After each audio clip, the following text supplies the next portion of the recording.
Hello बच्चों, इस video में हम प्रायिकता बंटन से संबंधित क्वेश्चन नंबर 5, 6, 7, 8 करेंगे। तो ध्यान दीजिए क्वेश्चन नंबर 5 पर 10 वस्तुओं के ढेर में 3 वस्तुएं त्रुटिपूर्ण हैं, मतलब खराब हैं। 10 वस्तुओं के ढेर में इस ढेर में से 4 वस्तुएं एक प्रतिदर्श से निकाली जाती है। माना प्रतिदर्श में त्रुटिपूर्ण वस्तुओं की संख्या को एक यादृच्छिक चर x द्वारा निरूपित किया जाता है। तब ज्ञात करना है x का प्रायिकता बंटन, x less than is equal to की प्रायिकता, x लेस देन की प्रायिकता और 0 और 2 के बीच की x की प्रायिकता। ठीक है, तो ध्यान दीजिए हमारे पास कुल वस्तुएं 10 हैं। कुल वस्तुएं हमारे पास 10 हैं, जिनमें से 3 वस्तुएं त्रुटिपूर्ण हैं। ठीक है, तो सही वस्तुएं कितनी हो गई? 7। अब प्रश्नानुसार हमें दे रखा है प्रश्न में कि माना प्रतिदर्श में त्रुटिपूर्ण वस्तुओं की संख्या को एक यादृच्छिक चर x द्वारा निरूपित किया जाता है। तो प्रश्नानुसार x बराबर त्रुटिपूर्ण वस्तुएं, तब x के मान क्या होंगे? तो ध्यान दीजिए x के मान 0, 1, 2 व 3 होंगे। ध्यान दीजिए यहाँ पे हम वस्तुएं 4 निकाल रहे हैं, वस्तुएं 4 निकाल रहे हैं, लेकिन x का मान 3 तक है। क्यों? क्योंकि x का मान 3 तक इसलिए है क्योंकि x को हमने त्रुटिपूर्ण वस्तुओं से दर्शाया है। 4 वस्तुएं, जब हम 10 वस्तुओं के ढेर में से 4 वस्तुएं निकालेंगे तो एक भी त्रुटिपूर्ण नहीं, तो इसलिए x का मान 0, एक त्रुटिपूर्ण तो इसलिए x का मान 1, 2 त्रुटिपूर्ण होने पर x का मान 2 और 3 त्रुटिपूर्ण होने पर x का मान 3। लेकिन यहाँ पे 4 त्रुटिपूर्ण नहीं हो सकते क्योंकि हमारे पास त्रुटिपूर्ण वस्तुओं की संख्याएं 3 दी हुई है, इसलिए x का मान 3 तक रहेगा। अब x बराबर 0 की प्रायिकता, x बराबर 0 का मतलब एक भी त्रुटिपूर्ण नहीं। तो मैंने आपको पहले भी बताया है कि जब भी 3 या 3 से अधिक वस्तुओं का चुनाव होता है तो हम संचय वाले तरीके से इसका मान निकालेंगे। तो अनुकूल कुल परिणाम तो यहाँ पे 10C4 बन रहे हैं क्योंकि हम 10 वस्तुओं के ढेर में से 4 वस्तुएं निकाल रहे हैं। तो कुल परिणाम तो 10C4। अब एक भी त्रुटिपूर्ण नहीं है, इसका मतलब सारी की सारी सही वस्तुएं। तो सही वस्तु हमारे पास 7 है, तो 7 वस्तुओं में से 4 निकालना, 7C4। मैंने पिछली वीडियो में आपको C के बारे में बताया था किस तरह से कैलकुलेट करते हैं, तो उसी तरह से कैलकुलेट करते हुए इसका आंसर निकाला 1/6। x बराबर 1 की प्रायिकता, x बराबर 1 का मतलब है एक त्रुटिपूर्ण और 3 सही वस्तु है। तो कुल परिणाम तो 10C4 होगा, कुल परिणाम तो 10C4 है। एक सही वस्तु निकल रही है, सॉरी एक त्रुटिपूर्ण निकल रही है, तो 3 त्रुटिपूर्ण में से एक त्रुटिपूर्ण निकालना 3C1। काम पूरा नहीं हुआ इसलिए गुणा, अभी 3 वस्तुएं और निकालनी है, तो वो 3 वस्तुएं हमारी सही हैं, इसलिए सही 7 में से 3 वस्तुएं निकालना, तो 7C3। कैलकुलेट किया, आंसर आया 1/2। x बराबर 2 की प्रायिकता, x बराबर 2 का मतलब है 2 त्रुटिपूर्ण व 2 सही। तो यहाँ पे कुल परिणाम तो 10C4 बना। अब हम 2 त्रुटिपूर्ण निकाल रहे हैं, तो त्रुटिपूर्ण हमारे पास 3 वस्तुएं, 3 में से 2 चुनना, तो 3C2। काम पूरा नहीं हुआ तो गुना।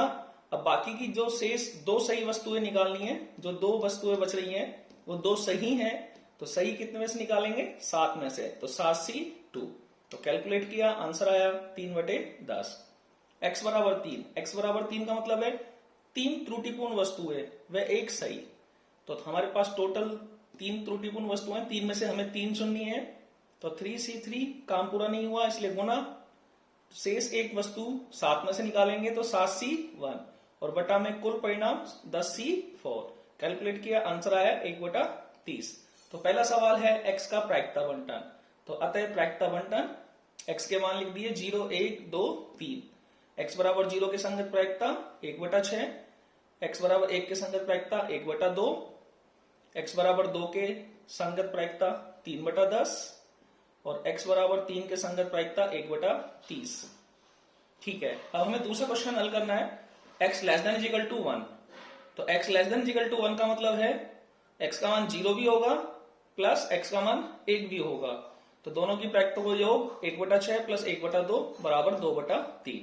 तीसरा सवाल है x लेस देन 1, इसका मतलब x का मान 1 से छोटा है, तो x बराबर 0 ही छोटा है, तो x बराबर 0 की प्रायिकता 1/6। चौथा सवाल है कि x का मान 0 और 2 के बीच में है, तो 0 और 2 के बीच में 1 ही है, तो इसलिए x बराबर 1 की प्रायिकता 1/2। प्रश्न नंबर 6, एक पासे को इस प्रकार भारित किया गया कि पासे पर सम संख्या आने की संभावना विषम संख्या आने की अपेक्षा दुगनी है। ठीक है, इसका मतलब यह है कि पासे को इस प्रकार से बनाया गया, भारित का मतलब उसके कुछ हिस्से भारित किए गए ताकि उस तरफ ज्यादा गिरे, कि पासे पर सम संख्या आने की संभावना विषम संख्या आने की अपेक्षा दुगनी है। मतलब सम संख्या ज्यादा बार आती है विषम संख्या के बजाय। यदि पासे को 2 बार उछाला गया, ठीक है, यहाँ पे प्रयोग 2 बार हो रहा है, तब दोनों उछालों में पूर्ण वर्गों को यादृच्छिक चर x मानते हुए प्रायिकता बंटन ज्ञात करना है।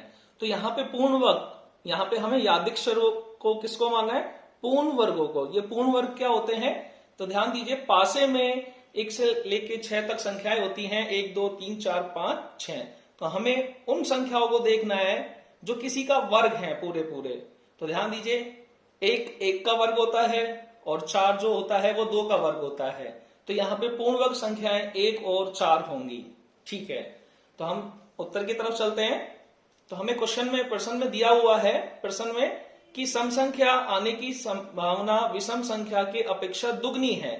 ठीक है, तो हमने मान लिया कि माना विषम संख्या आने की प्रायिकता x है, तब सम संख्या आने की प्रायिकता 2x हो जाएगी, क्योंकि वो डबल बार आ रही है, दुगनी आ रही है। जितनी बार विषम संख्या आती है उससे दुगनी बार सम संख्या आती है। तो इसलिए माना विषम संख्या आने की प्रायिकता x, तब सम संख्या आने की प्रायिकता 2x। अब हम जानते हैं कि पासे को उछालने पर सभी संख्याओं की प्रायिकता का योग 1 के बराबर होता है। तो इसलिए P1 की प्रायिकता, यहाँ पे हमने विषम की प्रायिकता x मानी है और सम की प्रायिकता 2x मानी है। तो 1 की प्रायिकता x, 2 की प्रायिकता 2x, 3 की प्रायिकता x, 4 की 2x, 5 की x, 6 की 2x, क्योंकि सम विषम की स्थिति पर हमने इनकी प्रायिकताओं का मान रखा है। टोटल किया 9x बराबर 1, x का मान 1/9 आ गया। ठीक है, अब हम सवाल को आगे बढ़ाते हैं। अब हम यहां देखते हैं कि यहाँ पूर्ण वर्ग संख्याएं 1 और 4 है। ठीक है, इसलिए पूर्ण वर्ग संख्या आने की प्रायिकता या तो 1 आ जाए या का मतलब +4 आ जाए। यहां हमारे पास पूर्ण वर्ग संख्याएं 2 हैं, 1 या 4। इसलिए पूर्ण वर्ग संख्या आने की प्रायिकता 1 भी आ सकता है या 4 भी आ सकता है। तो 1 की प्रायिकता x, 4 की प्रायिकता 2x, 3x, x का मान रखा 1/9 और हमारे पास आया 1/3। तो पूर्ण वर्ग आने की, चाहे 1 आ जाए चाहे 4 आ जाए, पूर्ण वर्ग आने की प्रायिकता 1/3। अब हम जानते हैं कि नहीं की प्रायिकता, अगर हम 1 में से है की प्रायिकता घटाएं तो नहीं की प्रायिकता निकाल सकते हैं। तो देखिए, पूर्ण वर्ग नहीं, तो 1 - 1/3 बराबर 2/3। अब हम प्रश्न को आगे बढ़ाते हैं। प्रश्नानुसार x पूर्ण वर्गों की संख्या को व्यक्त करता है, तो इसलिए x के मान अब क्या होंगे? तो ध्यान दीजिए, हम पासे को 2 बार उछाल रहे हैं। पासे को दोनों बार उछालने पर मान लीजिए दोनों उछालों पर पूर्ण वर्ग संख्या नहीं आई, तो x का मान 0 हुआ। मान लीजिए दोनों में से किसी एक उछाल पर पूर्ण वर्ग संख्या आई तो x का मान 1 हुआ, और मान लीजिए दोनों पर पूर्ण वर्ग संख्या आई तो x का मान 2 होगा। तो यहाँ पे x के मान होंगे 0, 1 व 2। अब हम x बराबर 0 की प्रायिकता निकाल रहे हैं, तो x बराबर 0 का मतलब है दोनों उछालों में पूर्ण वर्ग नहीं। ठीक है, अब हम इनकी प्रायिकता निकालते हैं। तो मैंने आपको पहले भी बताया था, हमने 11वीं क्लास में भी पढ़ा है कि पासा उछालना और सिक्के उछालना, आप कितनी बार उछालो इनको, हर उछाल में इनकी जितनी भी घटनाएं घटित होती हैं उनकी प्रायिकताएं समान होती हैं। तो यहाँ पे सम संख्या आने की प्रायिकता पहली उछाल में भी वही होगी और दूसरी उछाल में भी वही होगी। विषम संख्या आने की प्रायिकता पहली उछाल में भी वही होगी और दूसरी उछाल में भी वही होगी। तो ठीक है, x बराबर 0 का मतलब है दोनों उछाल में पूर्ण वर्ग नहीं। तो यहाँ पे पहली उछाल में हमारे पास पूर्ण वर्ग संख्या नहीं आई है, तो पूर्ण वर्ग संख्या नहीं आने की प्रायिकता 2/3। काम पूरा नहीं हुआ है क्योंकि अभी पासा दूसरी बार उछलेगा, तो दूसरी उछाल में भी हमारे पास पूर्ण वर्ग संख्या नहीं आई तो उसकी प्रायिकता 2/3। तो कैलकुलेट किया 4/9। x बराबर 1 का मतलब है एक उछाल में पूर्ण वर्ग। अब वो चाहे पहली उछाल में पूर्ण वर्ग आए चाहे दूसरी उछाल में आए, तो हमें दोनों संभावनाएं लेके चलनी पड़ेगी। तो देखिए, पूर्ण वर्ग आने की प्रायिकता 1/3 है और नहीं आने की 2/3। तो यहां देखिए आप, पहली उछाल में पूर्ण वर्ग संख्या आ रही है और का मतलब गुणा, दूसरी उछाल में पूर्ण वर्ग संख्या नहीं आ रही तो उसकी प्रायिकता 2/3। या दूसरी संभावना ये बन रही है, पहली उछाल में पूर्ण वर्ग संख्या नहीं आ रही है और का मतलब गुणा, और दूसरी उछाल में पूर्ण वर्ग संख्या आ रही है। तो दोनों संभावनाएं ली हमने, तो कैलकुलेट किया, आंसर आया 4/9। x बराबर 2 की दोनों उछालों में पूर्ण वर्ग संख्या आई, तो पहली उछाल में पूर्ण वर्ग संख्या आई उसकी प्रायिकता 1/3 गुना दूसरी उछाल में भी पूर्ण वर्ग संख्या आई उसकी प्रायिकता 1/3। तो कैलकुलेट किया, आंसर आया 1/9। अतः प्रायिकता बंटन। तो x बराबर 0, 1, 2, 0 के संगत प्रायिकता 4/9, 1 के संगत प्रायिकता 4/9 और 2 के संगत प्रायिकता 1/9। तो देखो प्रायिकता बंटन को सही देखने के लिए आपको यहाँ पे इनकी सभी प्रायिकता का मान 1 के बराबर होना चाहिए। तो हमें लास्ट में इस तरह से एक बार उत्तर चेक कर लेना चाहिए कि यहाँ पे सभी प्रायिकता योग 1 आ रहा है कि नहीं आ रहा है। अगर 1 आ रहा है तो इसका मतलब आपका कैलकुलेशन सही है। प्रश्न नंबर 7, एक कलश में 4 सफेद व 6 लाल गेंद हैं। इस कलश में से 4 गेंदें यादृच्छा निकाली जाती है। सफेद गेंदों की संख्या का प्रायिकता बंटन ज्ञात कीजिए। तो ध्यान दीजिए, यहाँ पे सफेद गेंदों की संख्या का प्रायिकता बंटन पूछ रहा है और प्रायिकता बंटन यादृच्छिक चर x से बनता है। इसका मतलब हमें x से सफेद गेंदों की संख्या को व्यक्त करना पड़ेगा। तो उत्तर की तरफ दिया है सफेद गेंद 4 हैं, लाल गेंद 6 हैं और कुल गेंद 10 है। माना x सफेद गेंदों की संख्या को व्यक्त कर रहा है, इसलिए x के मान 0, 1, 2, 3 व 4 होंगे। देखिए कैसे होंगे, एक भी गेंद सफेद नहीं आई क्योंकि हम 4 गेंद निकाल रहे हैं, तो एक भी गेंद सफेद नहीं आई तो 0, एक गेंद सफेद आई तो 1, 2 आई तो 2, 3 गेंद सफेद आई तो 3 और अगर चारों गेंद सफेद आ गई तो x का मान 4 होगा। अब हम इन सब मानों की प्रायिकताएं निकालेंगे। तो x बराबर 0 का मतलब है एक भी सफेद गेंद नहीं।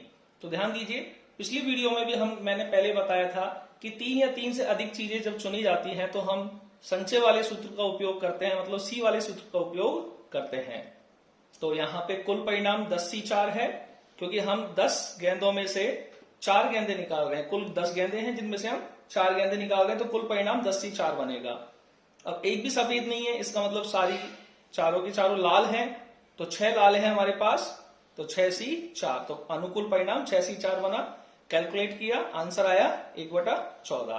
तो ध्यान दीजिए इधर नोट की तरफ कि संचय वाले सूत्र एनसीआर को हम किस तरह से प्रसारित करते हैं, फैक्टोरियल n बटा में फैक्टोरियल r गुना फैक्टोरियल n माइनस r। इसमें आपको इसको आगे बढ़ाने के लिए फैक्टोरियल n का प्रसार करना पड़ेगा n माइनस r तक। इनमें दोनों किसी के हिसाब से भी प्रसार कर सकते हो आप, जो बड़ा है तो फैक्टोरियल n का वहां तक प्रसार करके उस नीचे वाले फैक्टोरियल को हम काट सकते हैं। इस तरह से फिर हम इसको आगे कैलकुलेट कर सकते हैं। तो ये फॉर्मूला होता है इसका। तो x बराबर 0 की प्रायिकता आई 1/14। अब हम x बराबर 1 की प्रायिकता की बात करेंगे। x बराबर 1 का मतलब है एक सफेद व 3 लाल। कुल परिणाम 10C4 है, एक सफेद है तो सफेद 4 में से चुनेंगे, तो 4C1 गुना, क्योंकि बीच में वह लग रहा है कार्य पूरा नहीं हुआ है, और 6 लाल हैं, 6 में से हम 3 लाल चुनेंगे तो 6C3। कैलकुलेट किया, आंसर आया 8/21।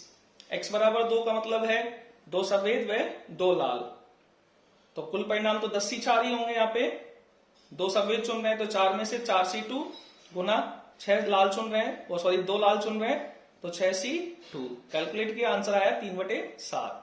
x बराबर 3 का मतलब है 3 सफेद व 1 लाल, तो कुल परिणाम तो 10C4 है। जब हम 3 सफेद चुन रहे हैं तो 4 में से चुनेंगे तो 4C3 गुना 1 लाल तो 6C1। कैलकुलेट किया, आंसर आया 4/35। x बराबर 4 का मतलब है चारों सफेद, तो कुल परिणाम तो 10C4 बना। अब चारों सफेद है तो चारों 4 में से ही चुनी जाएंगी क्योंकि सफेद हमारे पास 4 हैं, तो 4C4। कैलकुलेट किया, आंसर आया 1/210।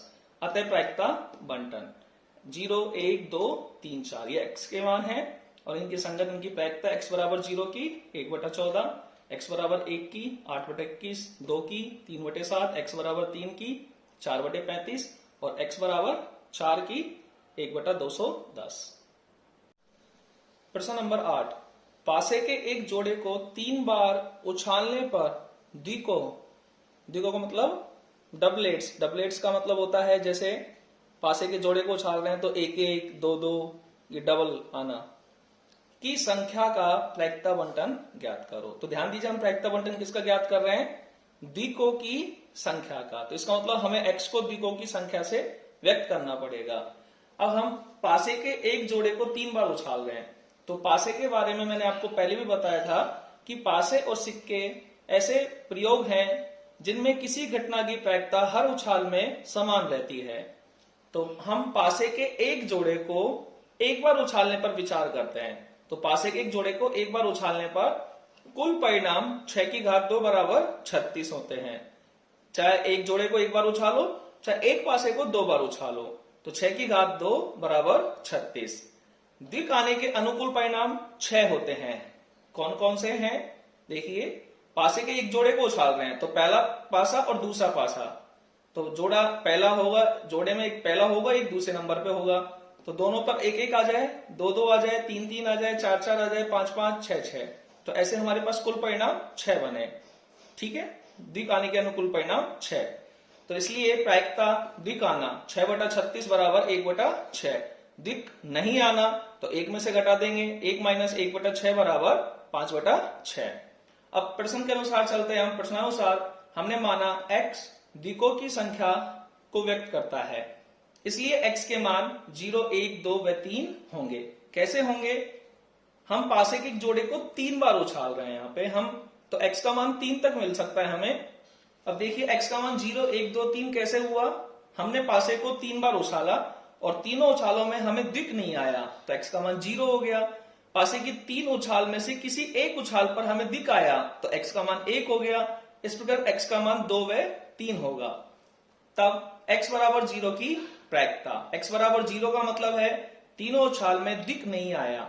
ठीक है, द्विक नहीं आने की प्रायिकता 5/6 होती है। मैंने आपको बताया था पासे की हर उछाल में किसी एक घटना की प्रायिकता समान होती है। तो पहली उछाल में द्विक नहीं आने की प्रायिकता 5/6, काम पूरा नहीं हुआ, गुना दूसरी उछाल में भी द्विक आने की प्रायिकता 5/6, काम पूरा नहीं हुआ, तीसरी उछाल में भी द्विक नहीं आने की प्रायिकता 5/6। तीनों को गुना किया 125/216। x बराबर 1 का मतलब है किसी एक उछाल पर द्विक आना, मतलब एक द्विक आना। अब तीनों में से किसी एक उछाल पर द्विक आया है तो हमारे पास यहां पे 3 संभावना बनती है। ध्यान से देखिए, 1/6 द्विक आने की प्रायिकता है। तो देखिए हम पासे को 3 बार उछाल रहे हैं, तो देखिए यहाँ पे 3 प्रायिकताओं के गुणन के बाद प्लस का निशान लग रहा है, फिर 3 प्रायिकताओं के गुणन के बाद प्लस का निशान लग रहा है, फिर 3 गुना की प्रायिकता दे रखी है। तो यहाँ पे हमारे पास 3 संभावना बन रही है एक द्विक आने की। देखिए कैसे? पहली उछाल पर द्विक आ सकता है तो उसकी प्रायिकता 1/6, काम पूरा नहीं हो क्योंकि हमें पासे को 3 बार उछालना है। फिर दूसरे उछाल में द्विक नहीं आया तो उसकी प्रायिकता 5/6, और तीसरी उछाल में द्विक नहीं आया उसकी प्रायिकता 5/6।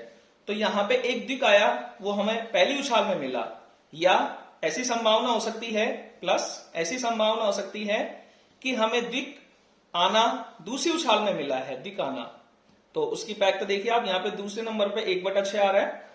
फिर या का मतलब प्लस, तीसरी संभावना ये बन सकती है कि हमें द्विक तीसरी उछाल में मिला है, तो देखिए 1/6 तीसरे नंबर पे आ रहा है। तो इस तरह से हम तीनों संभावनाओं को योग करेंगे, हमारे पास आंसर आया 75/216। x बराबर 2 का मतलब है 2 द्विक आना, मतलब 2 उछालों में द्विक आना। अब वो 2 उछाल किसी भी नंबर पे हो सकती हैं। तो देखिए यहाँ पे भी 3 संभावनाएं बन रही हैं। पहली दोनों उछालों पर द्विक आया, द्विक आने की प्रायिकता 1/6 है, तो पहली उछाल पर द्विक आया 1/6 गुना, दूसरी उछाल पर द्विक आया 1/6 गुना, तीसरी उछाल पर द्विक नहीं आया, या का मतलब प्लस। अब देखो ये संभावना बन सकती है, पहली उछाल पर द्विक आया 1/6 गुना, दूसरी उछाल पर द्विक नहीं आया उसकी प्रायिकता 5/6 गुना, तीसरी उछाल पर द्विक आ गया उसकी प्रायिकता 1/6। ठीक है, तो यहां पे देखो 5/6 को पकड़ लीजिए आप, तीसरे नंबर पे आ रहा है, फिर दूसरे नंबर पे, फिर पहले नंबर पे। तो आप इस तरह से देखो 1/6 द्विक आने की प्रायिकता है तो 2 बार द्विक लेके आना है, तो पहले दूसरे नंबर पे, पहले तीसरे नंबर पे और दूसरे तीसरे नंबर पे। तो ये संभावना बन रही है, तो इन सभी संभावनाओं का योग 15/216। x बराबर 3 का मतलब है तीनों उछालों पर द्विक आना, पहली उछाल पर भी द्विक आना गुना, दूसरी उछाल पर भी द्विक आना गुना, तीसरी उछाल पर भी द्विक आना। तो तीनों का गुणन किया, आंसर आया 1/216। अतः प्रायिकता बंटन x बराबर 0 1 2 3। x के 0 के संगत प्रायिकता का मान 125 बटा 216, x बराबर 1 के संगत 75 बटा 216, x बराबर 2 के संगत 15 बटा 216 और x बराबर 3 के संगत 1 बटा 216।